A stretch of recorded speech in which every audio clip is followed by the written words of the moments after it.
And ito naman sa positive energy guys, actually may mga mamamanifest kayo ng mga bagong opportunity, no? So ito yung mga maaaring maging blessing sa inyo, guys, mga new opportunities, mga bagong simula, mga kapiksi. So ito, gaangan nyo lang kasi kung i-compare nyo to dito, di ba?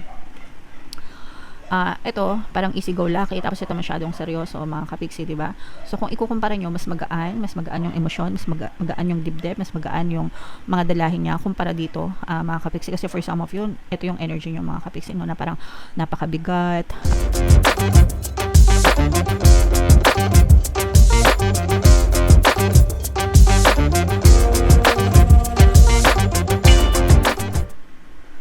Hello guys, hello Pisces, welcome back to Pinay Pixie Tarot. Ang pamagat ng episode natin for tonight is blessings para ngayong June, mga kapiksi, para sa Pisces Sun, Moon, Rising Sign, and Venus. So itong serye na to guys, idadagdag natin siya dito sa ating mga episodes every month dito sa ating channel, mga kapiksi. So ini-improve natin yung mga serye natin, no, para kung ano yung mga hinahanap ng mga audience guys. So ang layunin nitong reading na to is makita natin yung mga potential na blessings nyo every month, mga kapiksi.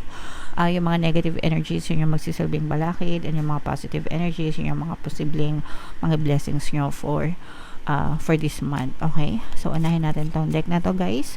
Oracle message muna tayo, or mga angel messages muna tayo, mga kapiksi. And by the way guys, sa mga naghahanap ng mga pampaswerte na lucky charms, lucky bracelet, may mga items tayo sa description box nitong video. I-check nyo na lang yung mga items doon. Pwede nyo na rin i-check out, mga kapiksi.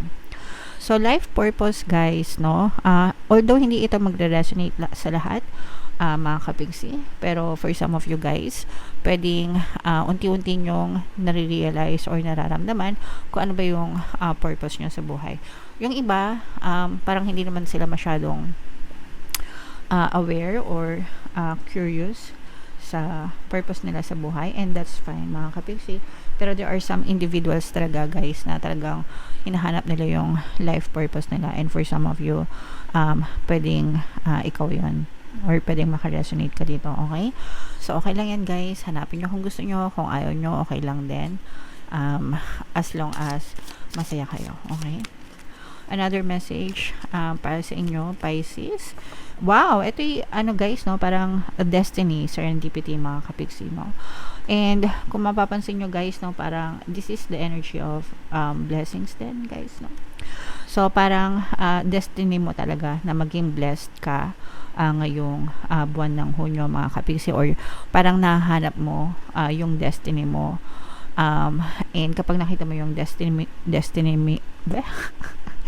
sorry, kapag nahanap mo yung destiny mo na yon, parang feeling mo kompleto ka na, feeling mo blessed ka na sa buhay mo, mga kapiksi. So you are finding your sabi ko nga, diba, yung iba sa inyo, you may be finding your life purpose, or yung iba naman sa inyo, parang nahanap nyo talaga yung destiny nyo sa buhay nyo, mga kapiksi. Okay? Grabe, sobrang ganda guys. And another message for you, Pisces, is forgiveness guys, no. So ito guys, ito rin yung isa sa mga paraan para ma-release yung mga blocks nyo, emotional blocks. Kasi kapag meron kayong emotional blocks guys, nagiging balakid yon sa mga blessings or sa mga biyaya na posibleng pumasok sa buhay nyo. So you are also being advised na mag-forgive kung meron kayong mga emotional block, kung meron kayong mga nakagalit, nakaaway, yan. Kaya nga sinasabi nila, 'di ba, pag kami kagalit, malas sa buhay yan. Actually, ang ibig sabihin lang noon is nagiging balakid 'yon, kasi nagkakaroon kayo ng emotional block.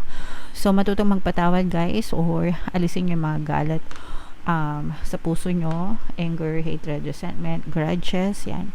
Yan yung mga emotional blocks or mga negative emotions na dapat i-release natin. And nare-release yun through forgiveness, mga kapiksi. Okay? So that's a reminder for you, Pisces. So yeah, ito guys, i-mind nyo na tong life purpose na to, tsaka itong destination, guys, no. I-mind nyo na yan sa comment section. Tingnan natin yung ganap sa inyo, Pisces. Shuffle ko to guys, habang sinashuffle ko to, panoorin nyo muna yung video natin regarding sa ating paano mag-manifest ng abundance video course. Kapiksi, sawa ka na ba sa mga struggles at hirap sa buhay mo? Masipag ka ba at masikap sa buhay ngunit hindi ka pa rin umaasenso? Ilang beses ka na bang nag-attempt mag-negosyo at mag-invest pero palagi ka pa rin nalulugi? Sa pagkakataon na ito ay maaaring may subconscious beliefs ka na nagiging balakid sa iyong pag-unlad at pagyaman. Introducing, paano mag-manifest ng abundance video course. Dito ay matututunan mong ma-overcome ang mga balakid mo para tuluyan ka ng umunlad, umasenso, sumagana, maging matagumpay, successful at maswerte sa iyong kabuhayan, pera, trabaho, negosyo, salapi at kaperahan ng bonggang-bongga.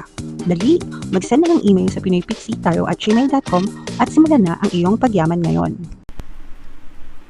Alright, so sa lahat ng gusto mag-avail ng course guys, naka-flash sa screen nyo. Una, meron tayong paano mag-manifest ng abundance video course. Meron din tayong paano mawala ang third party at magkaroon ng harmonious na relationship. And meron din tayong paano pabalikin si ex, revise, breakup. So sa mga interesado guys, mag-send lang kayo ng email sa pinoypixie@gmail.com. So, ito yung ating sun energy, blessings energy mga kapisi. Tapos, Pisces, kayo ay represent ng Queen of Cups sa ating spread. Latag natin yung spread nyo guys. And habang nilalatag natin to mga kapiksi, may mga items tayo sa description box. Yung mga lucky charms, lucky bracelets. So, kung mahilig kayo sa mga ganun guys, check nyo lang yung mga items sa description box. Pwede nyo na rin i-check out mga kapiksi. Okay? So, ito guys ang nakikita natin na negative energy para sa inyo. Meron dito guys presence ng air sign, Aquarius, Gemini, Libra. For some of you, maaring may air element kayo sa inyong natal chart or you may be dealing with another air sign. So, for some of you guys, ito yung mga pagsubok, challenges, no? Mga kapiksi. Parang ang bigat-bigat ng mga dalahin nyo, yung mga responsibilities, yung mga pagdadala nyo ng responsibilities. And for some of you, mga kapiksino, parang ang nagiging balakid sa inyo is parang kahit hindi nyo problema, pinoproblema nyo. Or kahit hindi naman siya problema, parang pinoproblema nyo. So, may pagka-over, may pagka-exage yung iba sa inyo. Although, hindi naman lahat, mga kapiksi. Pwedeng nagiging overly sensitive din kayo, guys. Parang nagpapatong-patong. Yung iba sa inyo, parang may mga nangyari. Kaya siguro lumalabas itong forgiveness energy mga kapiksi, kasi yung iba sa inyo pwedeng mabilis sumama yung loob nyo guys, especially water sign kayo, no? Tapos parang nagpapatong-patong siya mga kapiksi, hindi kayo makalet go, hindi kayo makamove on, and nagiging parang mabigat yung dalahin nyo, hindi lang sa mga responsibilities guys, kundi pati yung mga dalahin sa dibdib nyo, sa kalooban nyo mga kapiksi. Okay, so you have to learn to forgive and you have to learn to let go mga kapiksi. And yung pagdating naman sa mga responsibilities guys, kumbaga wag natin masyadong seryosohin, no? Yung buhay mga kapiksi. Yes, of course, as adults, responsibility natin, syempre mga obligasyon natin, kailangan seryoso tayo dyan, pero not to the point na parang dinedeprive mo na yung sarili mo na maging masaya, dinedeprive mo na yung sarili mo, kumbaga parang pinaparusahan mo na yung sarili mo, no? Wag ganon guys, kasi parang pinaparusahan nyo yung sarili nyo, parang kayo na rin yung gumagawa ng sarili nyong parusa. Nagets nyo ba? So, kailangan gaangan lang natin, work-life balance, mga kapiksi, simplihan lang natin para hindi masyadong mabigat guys, okay? And ito naman sa positive energy guys, actually may mga mamamanifest kayo ng mga bagong opportunity, no? So, ito yung mga maaaring maging blessing sa inyo guys, mga new opportunities, mga bagong simula. Mga kapiksi. So, ito gaangan nyo lang, kasi kung i-compare nyo to dito, di ba? Ito parang easy go lucky, tapos ito masyadong seryoso mga kapiksi, di ba? So kung ikukumpara nyo, mas magaan yung emosyon, mas magaan yung dibdib, mas magaan yung mga dalahin niya kumpara dito mga kapiksi. Kasi for some of you, ito yung energy nyo mga kapiksi, no? Na parang napakabigat, pasan ko ang daigdig, no? So yun yung mga nagiging balakid sa blessings nyo. So, ito guys, parang may mga mamamanifest kayo ng mga bagong opportunities. So, gaangan nyo lang, mga kapiksi, kumbaga, yes, responsible, pero wag masyadong mabigat. Nagets nyo ba? Sana naiintindihan nyo yung ibig ko sabihin na wag masyadong mabigat yung damdamin. Kaya nga, again, no, magkaroon kayo ng forgiveness, guys, para gumaan-gaan. And, wag masyado ding overthink. Wag kayo masyado mag-overthink, guys, no. And marami kayong choices, guys. Marami kayong opportunities, no? Dito sa mga opportunities na to, maaaring nyo makita yung mga blessings, mga kapiksi na ipagkaloob sa inyo ni universe. So, again, try and try until you succeed, mga kapiksi. Kung nag-fail kayo, the first time, try again another time, mga kapiksi, okay? So wag niyo nang masyadong seryosohin pagka nag-fail. Okay, next, move on, 'di ba? Ganun agad, guys, no? So wag na kayo masyadong mag-ipon ng mga sama ng loob. Hindi nakakatulong 'yan, mga kapiksi, okay? And for some of you guys, parang medyo nagiging wise na rin kayo sa buhay nyo.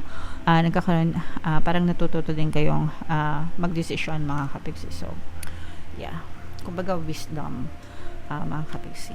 What else? Ayan, no, so nakikita naman natin na for some of you, parang hindi man overflow, pero flowing naman, guys, yung pasok ng pera sa inyo. Ibig sabihin, may lumalabas pero may pumapasok, so tamang balance lang. Then yung pasok ng mga blessings. So ito pa yung another. Ayan, guys, nakikita natin yung mga no, medyo marami kayong black spices, no? Yeah. So eto, guys, may mga blessings kayo, of course, definitely, kasi maganda naman yung daloy. Pero ano siya, guys, parang enough lang yung mga pumapasok sa inyo na pera, parang enough lang sa mga gastusin nyo, sa mga expenses nyo, pero parang hindi nag-overflow, walang sumasobra, ganyan for some of you, no? Kasi marami kayong blocks, guys. So, ito yung mga kailangan nyong i-overcome. Una, yung overthinking, mga kapiksi. At saka yung mga limiting beliefs nyo. Yung iba sa inyo maraming, baka ganito, baka ganyan. Masyadong nega, masyadong wala pang resulta, pero negative na yung iniisip. Naku, baka ganito. Naku, baka ganyan. O kaya naman, bakit kaya ganito? Bakit kaya ganyan? Yung mga ganun, guys. Kung nasa ganong klaseng energy kayo, guys, kahit hindi ko nakukompleto yung statement ko, alam nyo na yung ibig sabihin nun, kasi I'm sure yung iba sa inyo makaresonate. Kasi yun yung mga balakad sa mga blessings nyo, at saka itong pagiging disappointed nyo sa buhay, yung mga ay nako, yung mga ganon, guys, no? So iwasan nyo yung mga, kaya lumalabas itong forgiveness, guys, no? Kasi you have to free your emotions, mga kapiksi. Marami kayong emotional blocks, guys, tsaka mental blocks, no? Emotion tsaka mental. Yan yung dahilan, guys, kung bakit yung iba sa inyo nai-stuck, hindi pumapasok yung blessings, mga kapiksi. At tsaka ayan, no? So parang hindi nyo pinapansin yung mga opportunity, guys, no?